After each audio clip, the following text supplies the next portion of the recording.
बच्चों good morning. Winter vacation में आप घर पर होंगे तो वीडियो के माध्यम से हम आपसे मिलते हैं इंग्लिश ग्रामर में टेंस के बारे में। तो आप टेंस को पढ़िए, नोट्स बनाइए और जानकारी के साथ तैयारी करिए। तो जैसा कि आप पूर्व परिचित हैं, टेंस टेंस काल या समय, इसका हिंदी होता है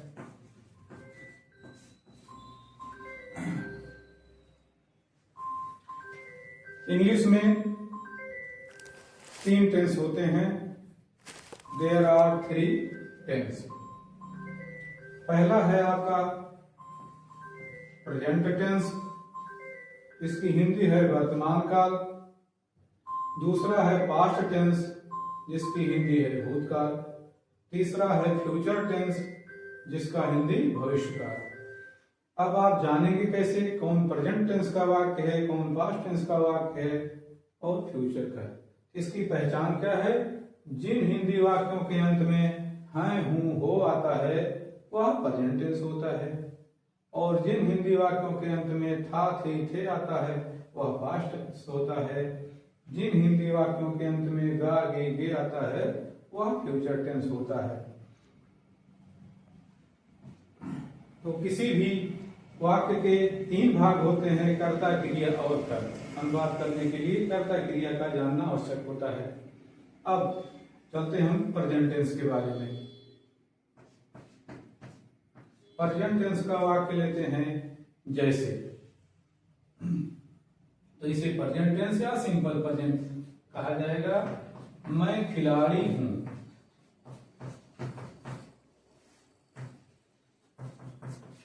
अब अनुवाद करने के लिए रूल होगा यहां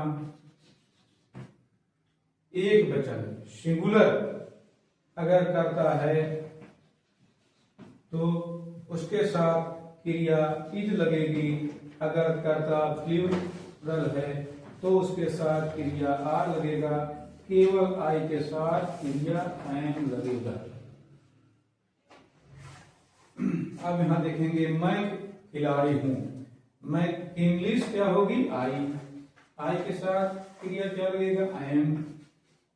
खिलाड़ी की इंग्लिश प्लेयर, ये हो गया आई एम प्लेयर। तो आप रूल ध्यान रखेंगे, सिंगुलर प्लूरल एक वचनकर्ता के साथ क्रिया इज, बहुवचनकर्ता के साथ क्रिया आर, आई केवल आई के साथ क्रिया एम लगेगा। मैं खिलाड़ी हूं हो गया बहुवचन। वे विद्यार्थी हैं।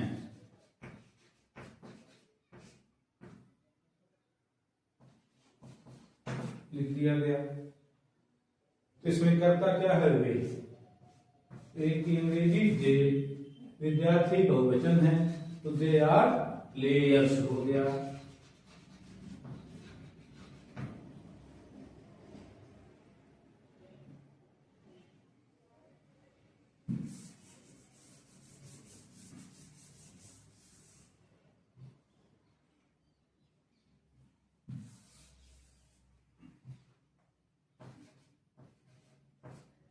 वह भूखा है। अब वह की इंग्लिश ही कितना है? एक वचन है, इसके साथ क्रिया क्या लगेगा? ही। तो ही इज हंग्री। ये आपका सिंपल प्रेजेंट हो गया। तो इस तरह सिंगुलर और प्लूरल वाक्यों को आपने पढ़ा। अब चलते हैं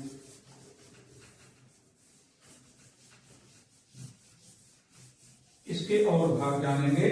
इसको निगेटिव में कैसे चेंज आप करेंगे। जैसे मैंने लिख दिया मैं खिलाड़ी हूं।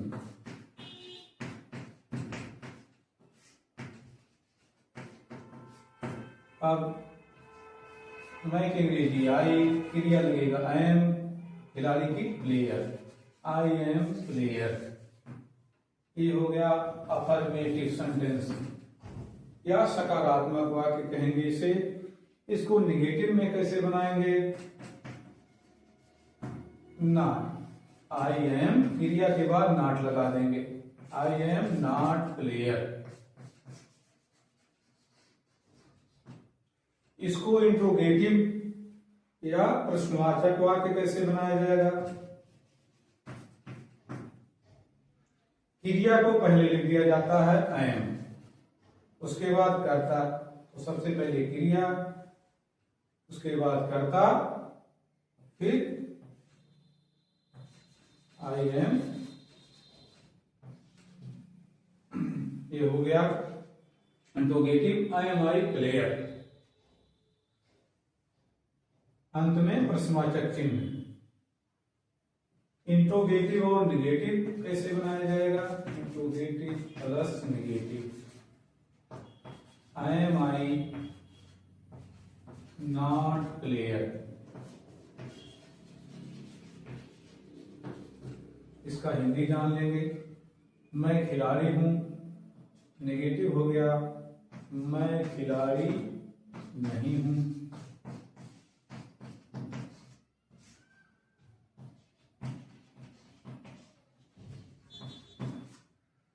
इंट्रोगेटिव बन जाएगा क्या मैं खिलाड़ी हूं।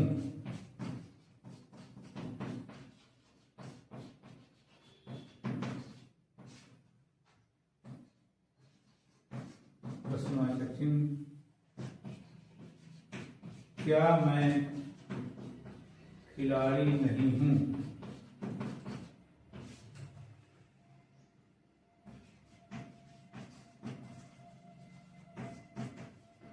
इस तरह आप तैयार करेंगे। किसी भी वाक्य का इस तरह 4 प्रकार से ट्रांसलेट किया जाता है।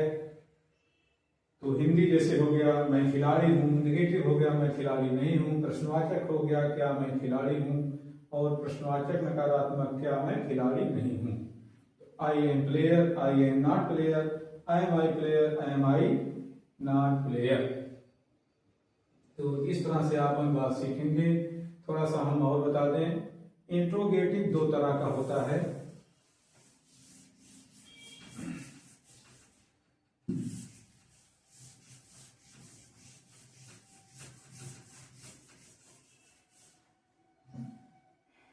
तो इंट्रोगेटिव वाक्य जो है 2 प्रकार के होते हैं। एक कहा जाता है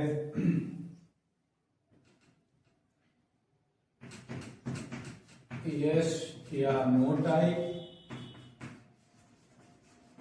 एक कहा जाता है WH टाइप। तो जो सहायक क्रिया से शुरू होता है उसे यस या नो टाइप कहा जाता है, या जिसका उत्तर हाँ या नहीं भी मिलता है। जैसे अभी हमने लिखा कि क्या मैं खिलाड़ी हूं,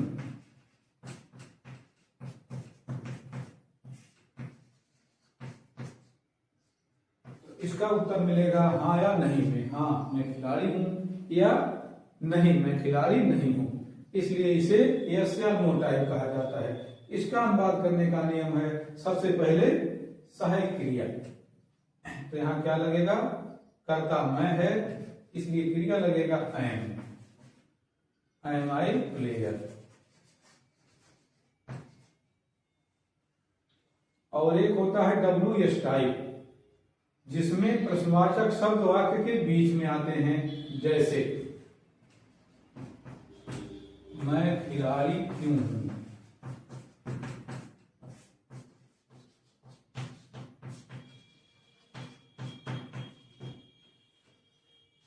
अब इसे WH कहा जाता है क्योंकि इंग्लिश में जितने प्रश्नवाचक वाक्य हैं सब W से शुरू होते हैं। इसका अनुवाद करने का नियम होता है प्रश्नवाचक वाक्य के बीच में आए हुए प्रश्नवाचक शब्द की अंग्रेजी पहले लिखा जाता है। अब इसका इंग्लिश हो गया क्योंकि अंग्रेजी वाई, उसके बाद कर्ता के अनुसार क्रिया, सहायक क्रिया लगेगा वाई एम, कर्ता आई प्लेयर। ये आपका ट्रांसलेट हो गया वाई एम आई प्लेयर, मैं खिलाड़ी क्यों हूं। इस तरह प्रश्नवाचक वाक्य 2 प्रकार का होता है, एक है यस या नो टाइप, दूसरा है WH टाइप। उम्मीद है कि आप दोनों तरह के समझ गए होंगे। ये रहा प्रेजेंट टेंस। अब दूसरे नंबर पे है पास्ट टेंस। तो आपने सीखा कि प्रेजेंट टेंस में सहायक क्रिया क्या लगता है, इज, आर, आई एम। एक वचनकर्ता के साथ सहायक क्रिया इज, बहुवचनकर्ता के साथ सहायक क्रिया आर, और केवल आई के साथ सहायक क्रिया एम लगता है।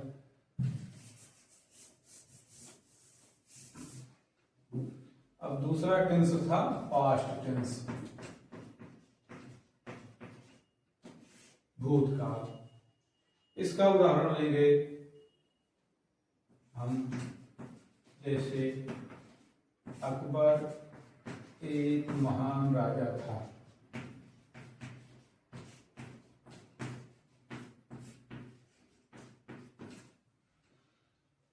तो हमने बताया था कि इसमें सहायक क्रिया क्या लगेगा, सिंगुलर के साथ वाज और प्लूरल के साथ वेयर का प्रयोग होता है।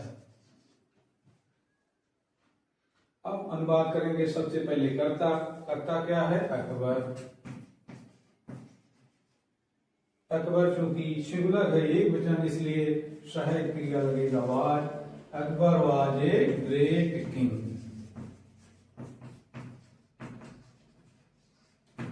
हो गया। इसी का हम नेगेटिव, ये हो गया सकारात्मक यानी अफर्मेटिव, और इसका नेगेटिव बनाना होगा तो नॉट लगा देंगे। अकबर वाज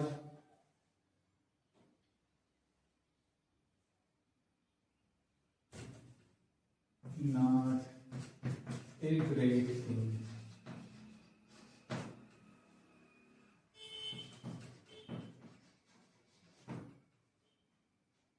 इसे का इंट्रोगेटिव बनाना होगा आपको, तो आज अकबर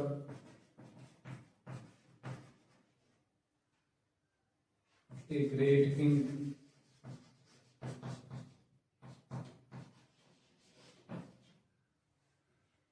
तो इस तरह आप किसी भी वाक्य को अफर्मेटिव, नेगेटिव और इंट्रोगेटिव में बदलना आसानी से सीखेंगे। एक एग्जाम्पल आपको बताते हैं, प्लूरल।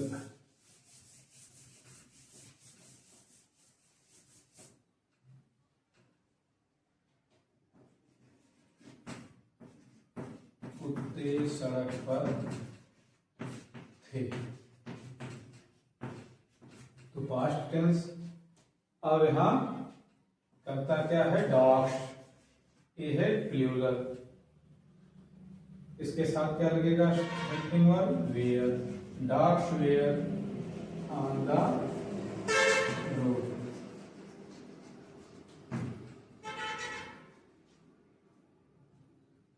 तो इस तरह आपका सिंगुलर और प्लूरल दोनों का एग्जाम्पल। इसी का नेगेटिव बनाना होगा तो हो जाएगा dogs were not on the road.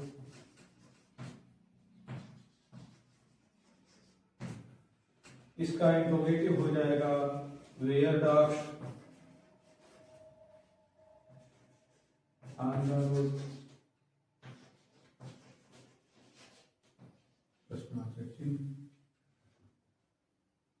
तो इस आशा है आप लोग ध्यान से अध्ययन कर रहे होंगे।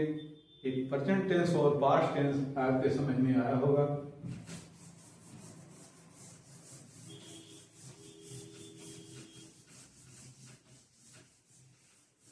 अब तीसरा टेंस है आपका फ्यूचर टेंस।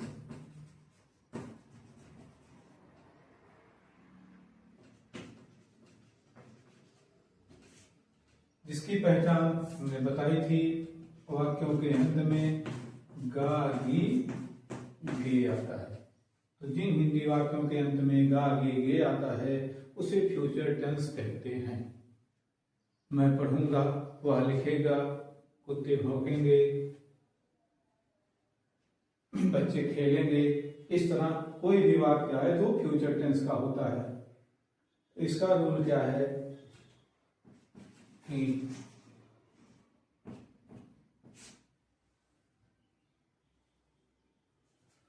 इसमें विल और श्रेय लगता है, सहायक क्रिया विल और श्रेय। तो सबसे पहले आप शैल के बारे में जानेंगे। केवल आई और वी के साथ शैल का प्रयोग होता है, बाकी अन्य सभी कर्ताओं के साथ विल का प्रयोग होता है। जैसे ही, सी, इट, दे, आई, जितने भी कर्ता हैं सबके साथ विल का प्रयोग होता है। आई और वी के साथ शैल का प्रयोग होता है। जैसे आप ट्रांसलेट करेंगे, मैं खेलूंगा। अब यहां कर्ता क्या है? आई है, तो आई के साथ क्या लगेगा? शैल। आई शैल प्ले, हो गया। वे पत्र लिखेंगे,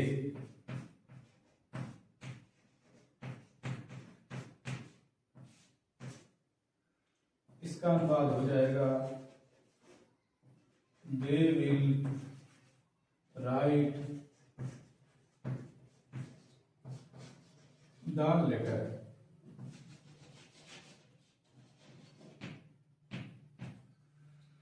तो इस तरह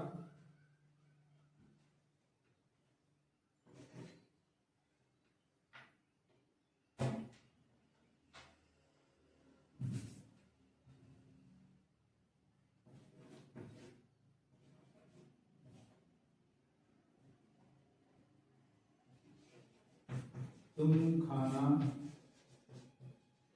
खाओगे, तो you will eat the food.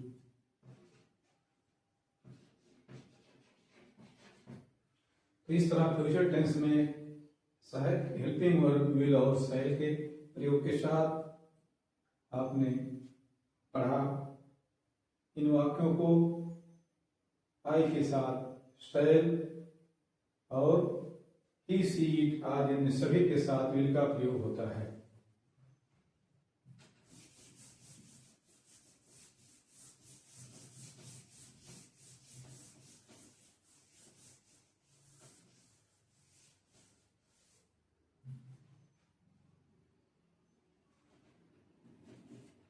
हम आगरा जाएंगे,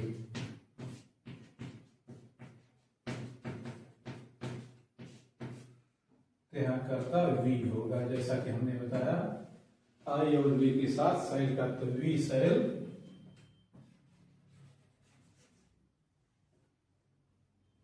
गो to Agra.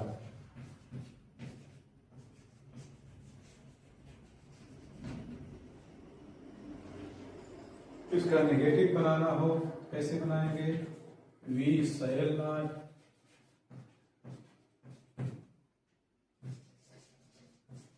Go to Agra.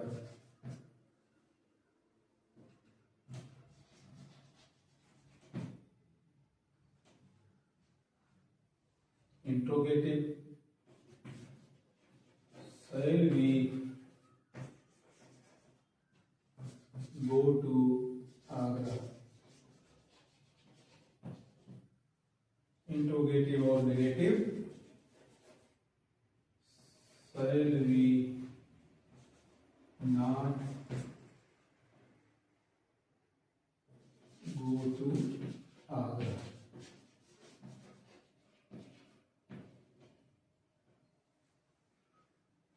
तो इस तरह तीनों टेंस के वाक्य के बारे में आपने अध्ययन किया। Affirmative, negative, interrogative, interrogative, negative, ये कैसे बनाया जाता है, इनका अनुवाद कैसे किया जाता है।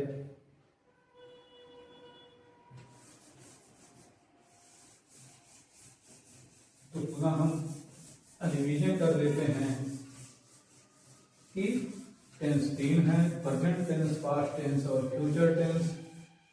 प्रेजेंट टेंस की पहचान है जिनके वाक्यों के अंत में है, हूँ, हो आता है, वह प्रेजेंट टेंस होता है।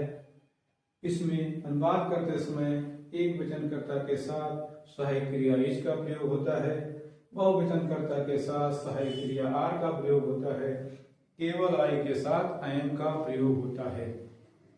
पास्ट टेंस की पहचान है जिन वाक्यों के अंत में था, थी, थे आता है उसे पास्ट टेंस कहते हैं। इसका अनुवाद करते समय एक वचनकर्ता के साथ वाज का प्रयोग किया जाता है, बहुवचनकर्ता के साथ वेर का प्रयोग किया जाता है। और फ्यूचर टेंस की पहचान है जिन वाक्यों के अंत में गा के गे आता है वह फ्यूचर टेंस होता है। अनुवाद करते समय एक वचनकर्ता के साथ सहायक क्रिया वाज का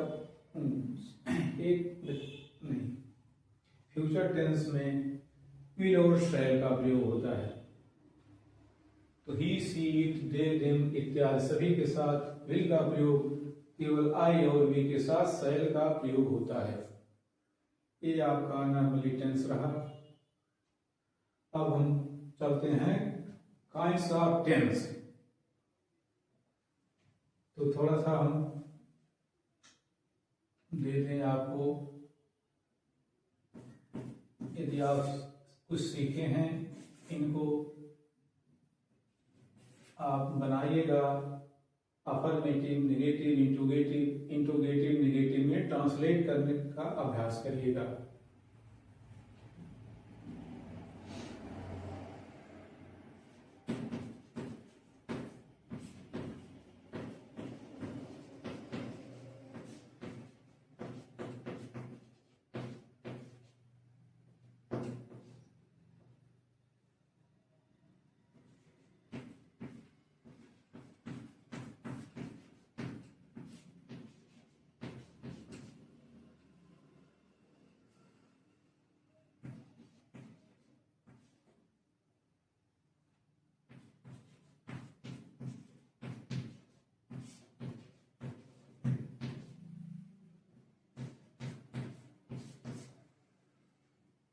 तो ये आपके लिए वर्क है, बच्चे मैदान में हैं। इसको आप अफर्मेटिव, नेगेटिव, इंट्रोगेटिव, नेगेटिव चारों में आप ट्रांसलेट करके सीखिएगा। दूसरा है वे गरीब थे, पास्ट टेंस। इसको भी चारों वाक्यों में आप अनुवाद करने का प्रयास करिएगा। फ्यूचर टेंस में है, हम विज्ञान पढ़ेंगे, तो आप घर पर अभ्यास करिए। इसको देखिए आप चेंज कर पाते हैं कि नहीं। यदि कोई समस्या आती है तो फिर हम अगले वीडियो में इसको समझाएंगे, इसका निराकरण करेंगे।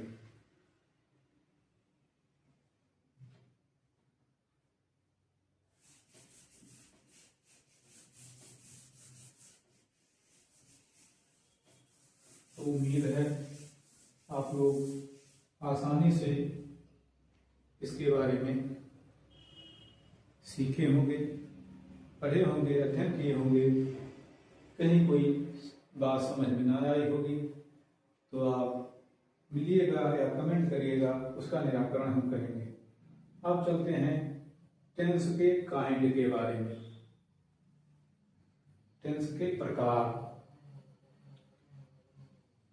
तो काइंड्स ऑफ टेंस।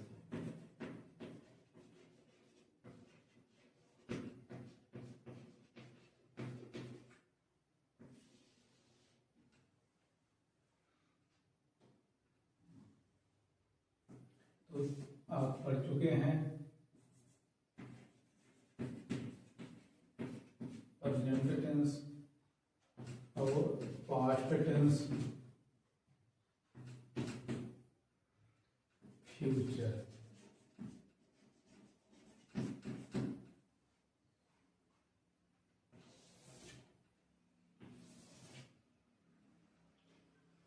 तो एक एक टेंस को चार भागों में बांटा गया है। इंडेफिनिट, कॉन्टिन्यूअस, परफेक्ट और परफेक्ट कॉन्टिन्यूअस। अब इसके साथ टेंस का नाम जोड़ दीजिए, प्रेजेंट इंडेफिनिट टेंस।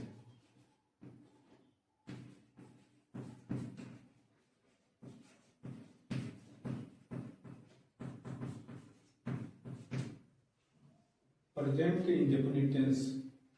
दूसरा भाग हो गया प्रेजेंट कंटीन्यूअस टेंस।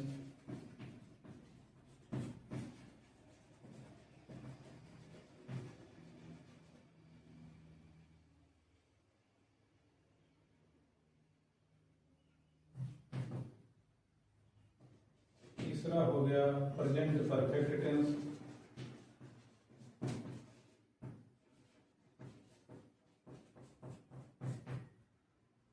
चौथा भाग हो गया प्रेजेंट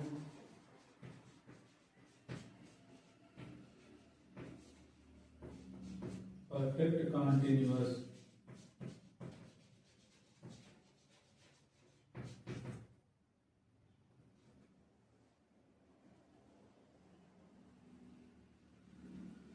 तो इस तरह एक टेंस के चार भाग होते हैं, indefinite, continuous, perfect, perfect continuous. इसी तरह पास्ट में भी हो जाएगा।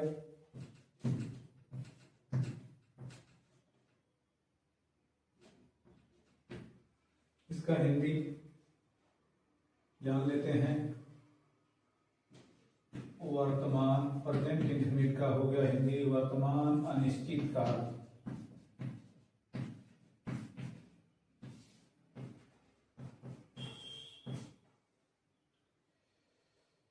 वर्तमान जारी काल। प्रेजेंट कंटीन्यूअस का हिंदी वर्तमान जारी काल। प्रेजेंट परफेक्ट का हो गया वर्तमान पूर्ण काल। परफेक्ट का अर्थ होता है पूर्ण, और प्रेजेंट परफेक्ट कंटीन्यूअस वर्तमान पूर्ण जारी काल।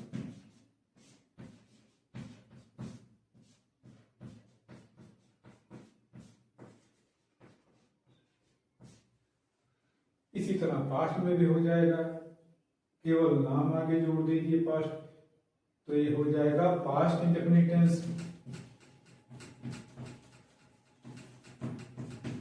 दूसरा हो जाएगा पास्ट कंटीन्यूअस।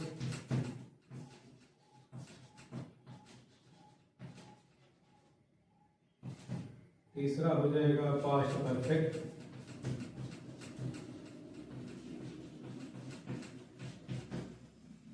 चौथा हो जाएगा past perfect continuous.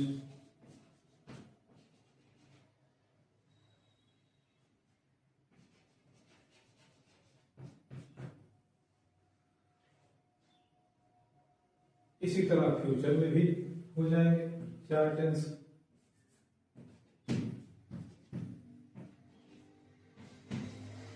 Future indefinite tense, future continuous tense, future perfect tense, future perfect continuous tense. तो इस तरह एक एक टेंस के चार भाग होते हैं। तो कितना हो जाएगा? तीन टेंस हैं, 12 टेंस के 12 काइंड हो जाएंगे।